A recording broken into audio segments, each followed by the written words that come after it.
شاني. أنا القرآن رباني وعلى في الورى شاني. أنا القرآن أدبني. أنا القرآن نقاني.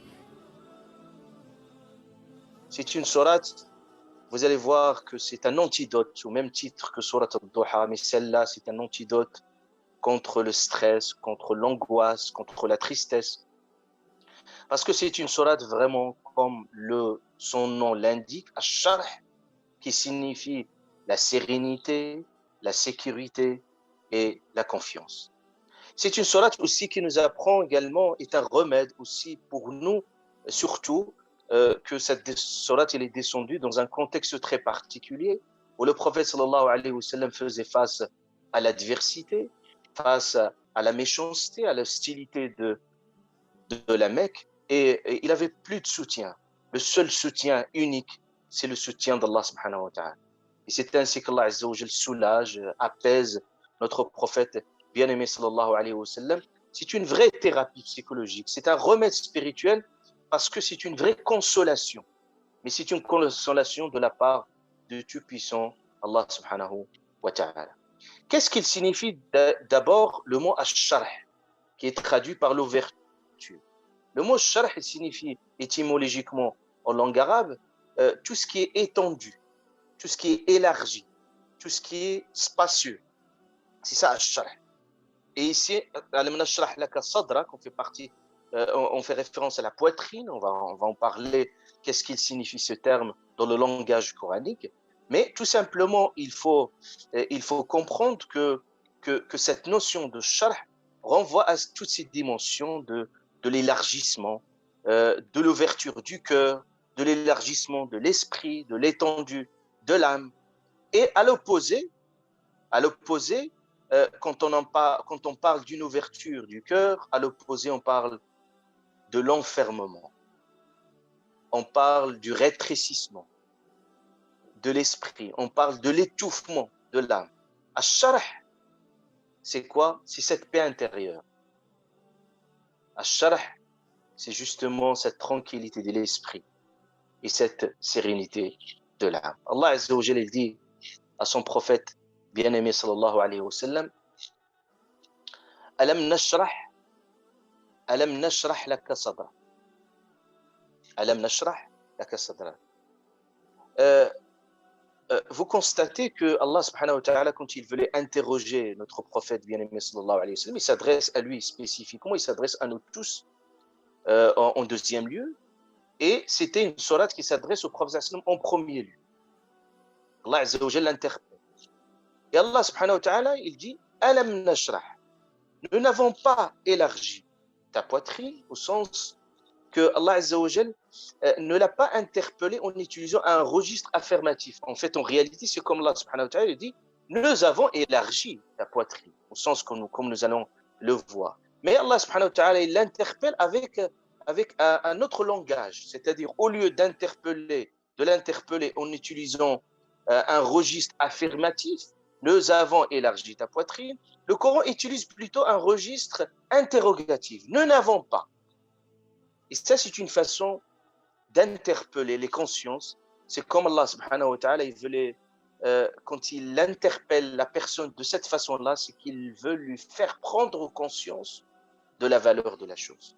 Toujours quand on vous interroge, c'est naturellement, on attend une réponse. Mais cette réponse émane de vous. Et quand on vous interroge sur les choses évidentes, donc vous n'êtes plus conscient. Et c'est pour ça que vous trouvez toujours Allah subhanahu wa ta'ala dans plusieurs passages coraniques, il dit à son prophète, Alam tara, tu ne vois pas, etc. Toutes ces interrogations sont là comme une forme d'interpellation de notre prophète sallallahu alayhi wa sallam pour le faire prendre conscience. Pourquoi? Parce que tout simplement, nous tous, en tant qu'êtres humains, parfois sous le coup de l'usure du temps, parfois l'emprise du moment, et nous pouvons oublier les évidences, les choses les plus évidentes. Et c'est comme Allah subhanahu wa ta'ala nous dit ici, se réconcilier avec les évidences, c'est renouer avec l'essentiel. Donc Allah subhanahu wa ta'ala, il lui parle il parle à son prophète sallallahu alayhi wa sallam de ce grand bienfait. Et le premier bienfait qu'Allah subhanahu wa ta'ala énumère par ordre de priorité, c'est qu'il lui parle d'un bienfait qu'Allah subhanahu wa ta'ala a illuminé son cœur par la révélation. Au point que ce cœur, il est devenu un océan. Quand on dit Allah subhanahu wa ta'ala, Alam nashrah, ça fait référence à l'épaisseur, à l'étendue. Donc le prophète, alayhi salatu wassalam, son cœur, qui a été illuminé par la révélation, il était un océan d'amour, de sagesse, de bonté. Qu'est-ce que ça veut dire? Le cœur munsharih, au sens munsharih. Je vais, Inch'Allah Azzawajal, avec vous, vous accompagner tout au long de cette assise pour un peu déguster et pour un peu arriver juste à toucher et même à déguster un peu ce cœur prophétique.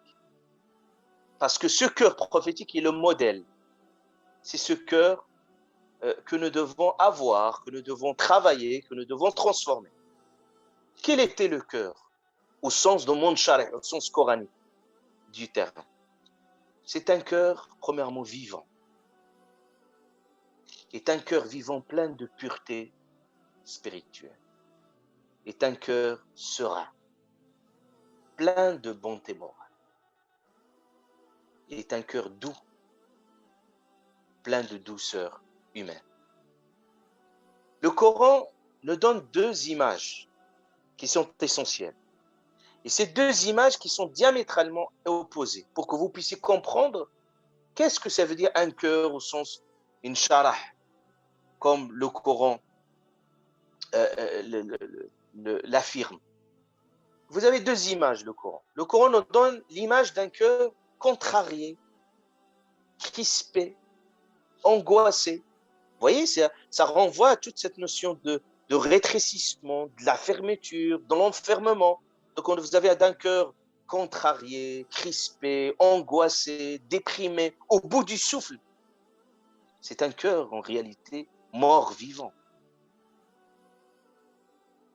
Et vous avez à l'opposé, Allah subhanahu wa ta'ala parle d'un cœur décontracté, un cœur serein, un cœur joyeux, un cœur paisible.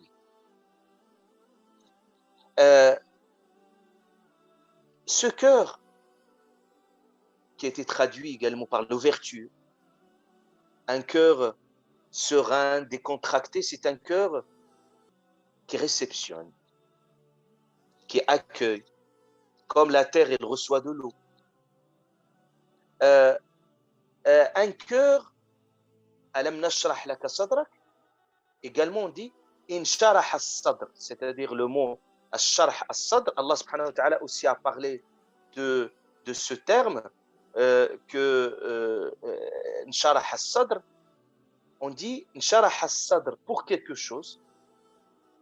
J'utilise le terme coranique ici, sharh, insharah as-sadr, le cœur pour quelque chose, quand il est prédisposé à faire la chose, quand il fait les choses avec, il les fait en étant très à l'aise, sans crispation. Le Coran même parle de أَفَمَنْ شَرَحَ اللَّهُ صَدْرَهُ لِلْإِسْلَامِ فَهُوَ عَلَى نُورٍ مِّن رَبِّهِ. Vous voyez qu'Allah subhanahu wa ta'ala, quand il a parlé de la guidée de l'islam, quand quelqu'un il est guidé, c'est comme une forme, une sorte de lumière qui rayonne dans sa vie. Cette lumière de la foi, Allah subhanahu wa ta'ala, il a parlé du rapport à l'islam avec ce même terme de insharah.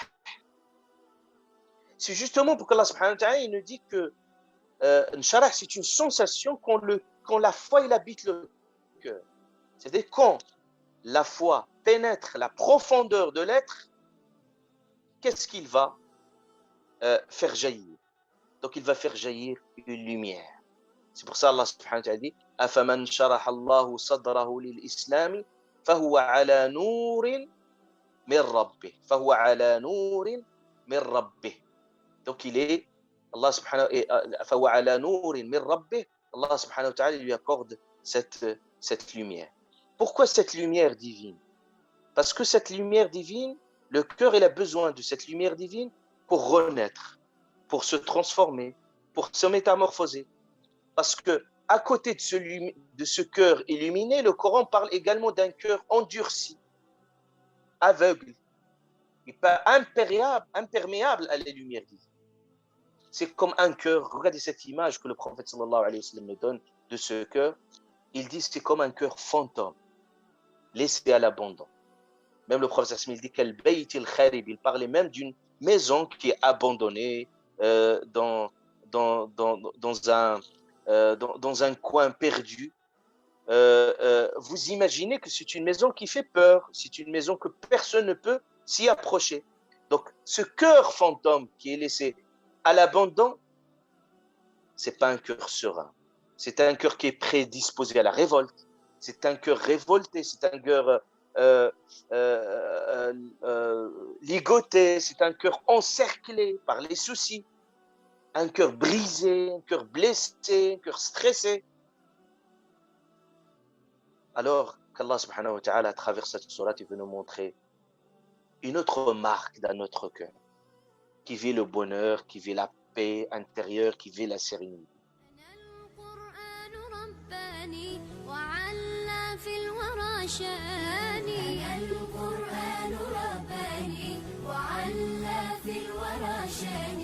أنا القرآن أدبني